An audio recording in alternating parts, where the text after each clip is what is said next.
प्यारे बच्चों नमस्कार, कैसे हैं आप। आइए आज का हम लेसन लेते हैं। आज के हमारे लेसन का विषय है रस।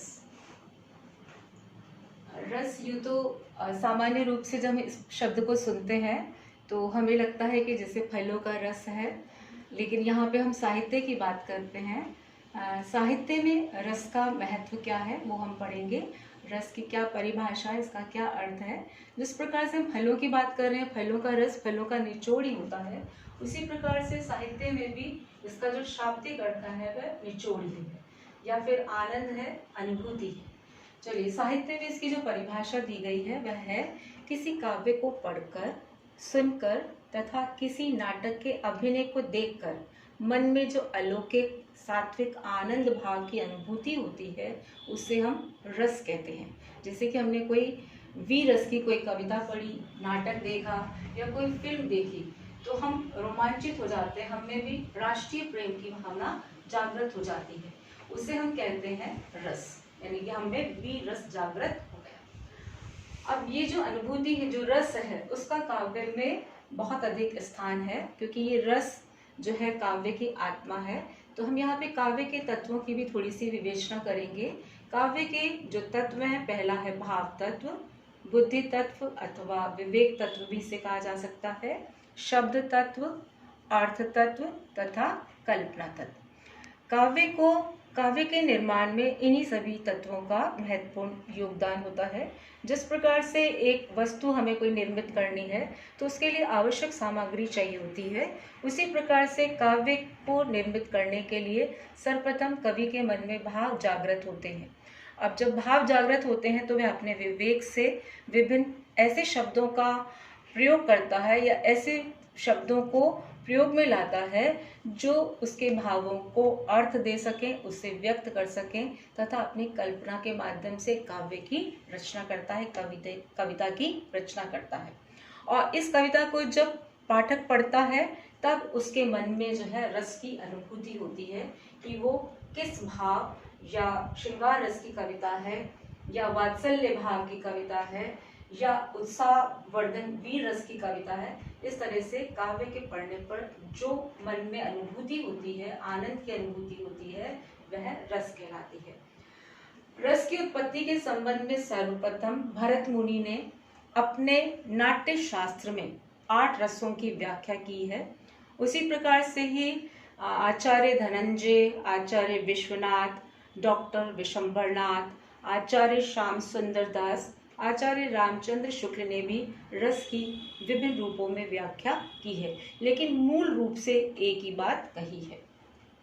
आचार्य शुक्ल जी ने तो आत्मा की मुक्तावस्था ज्ञान दशा कहलाती है तथा हृदय की मुक्तावस्था रस दशा कहलाती है कहा है। अब भरत मुनि ने किस प्रकार से बताया है कि हमें रस की अनुभूति कैसे होती है, उन्हें इस विभिन्न एक पंक्ति के माध्यम से समझाया है।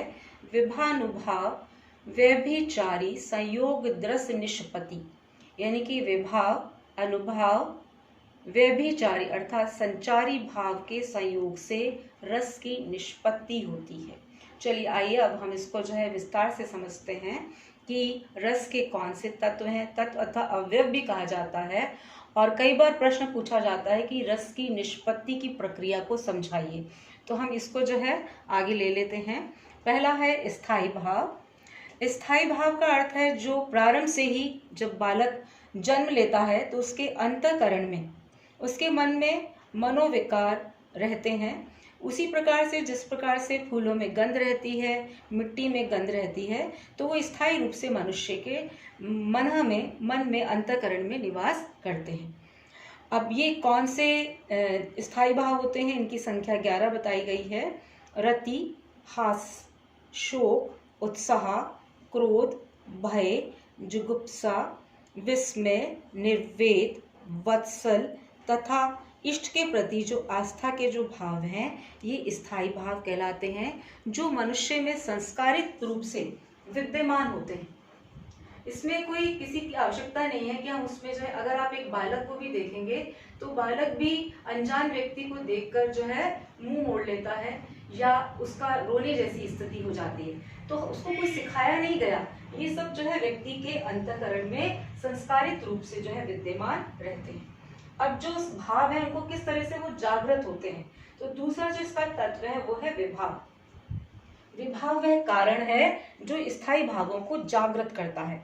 देखिए इसकी परिभाषा, भावों को प्रकट करने वाले कारण को विभाव कहा जाता है। अब जो स्थायी भाव है वो जागृत कैसे होते हैं, विभाव के द्वारा वह जागृत होते हैं। विभाव को हम दो भागों में विभक्त करते हैं, पहला है आलंबन और दूसरा है उद्दीपन। आलंबन में एक उदाहरण के माध्यम से हम स्पष्ट करते हैं कि जिस प्रकार से एक सर्प को देखकर विद्यार्थी के मन में भय उत्पन्न हुआ, या मैं भी सर्प को देखकर भयभीत हो जाती हूँ, तो यहाँ पे सर्प क्या है, आश्रय है। जो मेरे मन में जो स्थायी रूप से भय था वह जागृत हो गया, भय। अब उद्दीपन देखिए, उद्दीपन जो भय उत्पन्न हुआ है, जो भाव है उसको और भी प्रबुद्ध करता है, उद्दीप्त करता है या फिर उत्तेजित करता है। अब उत्तेजित कैसे हो जाते हैं वो भाव, या फिर बढ़ कैसे जाते हैं, उस समय की जो परिस्थितियां होती है। मान लीजिए आपने जब सर्प देखा तब एकांत स्थल था, वहाँ की जो बीहड़ जंगल था और आपकी मदद करने के लिए कोई नहीं था, तब आपका जो भय है वो और भी अधिक उद्दीप्त हो गया। इस प्रकार से स्थायी भावों को उद्दीप्त करने के लिए या स्थायी भावों को जागृत करने के लिए विभाव अपनी भूमिका निभाता है। तीसरा है अनुभाव।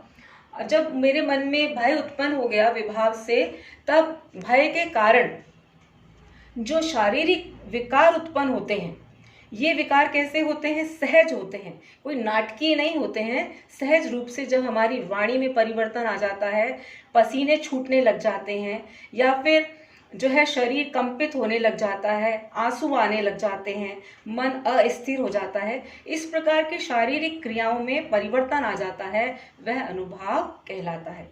जिस प्रकार से अगर हम श्रृंगार रस की बात करते हैं, तो नायक नायिका को देखकर उसके मन में जो भाव उत्पन्न हो रहे हैं, तो उसके मन में रोमांच या प्रेम उत्पन्न हो रहा है, तो उसकी आंखें स्वतः ही नीचे झुक जाती हैं या उसके चेहरे पर प्रसन्नता आ जाती है। तो ये चीज जो अनुभव है वह स्वतः ही सहज रूप से जो है हमारे शरीर में परिवर्तन ला देता है, अर्थात शरीर के जो मनोभाव हैं उसमें परिवर्तन आ जाता है, उससे हम अनुभाव कहते हैं। संचारी भाव, चौथा है संचारी भाव, जो स्थायी भावों के साथ ही साथ संचरण करते हैं तथा स्थायी भावों को पुष्ट करने में सहायक होते हैं। ये पानी के बुलबुले की तरह होते हैं। जिस प्रकार से बुलबुले उठते हैं और स्वतः ही पानी में विलीन हो जाते हैं, उसी प्रकार से ये संचारी भाव भी स्वतः ही उत्पन्न होते हैं और स्वतः ही क्षण में जो है बुलबुले की तरह पानी में विलीन हो जाते हैं, अर्थात ये हमारे भावों में विलीन होते चले जाते हैं। इन व्यभिचारी भाव की संख्या 33 बताई गई है। इस प्रकार से मनुष्य जो है भावों को जो है एक रस के रूप में ग्रहण करता है और रस की निष्पत्ति होती है। अगले पार्ट में हम लेंगे इन स्थायी भावों को, यानी कि रति से श्रृंगार रस, हास्य रस, करुण रस, आगे जो पार्ट है हम उसमें जो है दूसरे भाग में जो है इसको विस्तार से लेंगे, विभिन्न रसों को और विभिन्न रसों के उदाहरणों को। आपको ये पार्ट कैसा लगा? कोई आपके सुझाव हो और सुझाव देना चाहें तो अवश्य दें और इसका अध्ययन करें और दोहरान करें, जिससे आप भी विभिन्न उदाहरण से आप इसको अपने आप को समझाने का प्रयास करेंगे तो आपको समझ में आ जाएगा कि रस की निष्पत्ति किस प्रकार से होती है। धन्यवाद।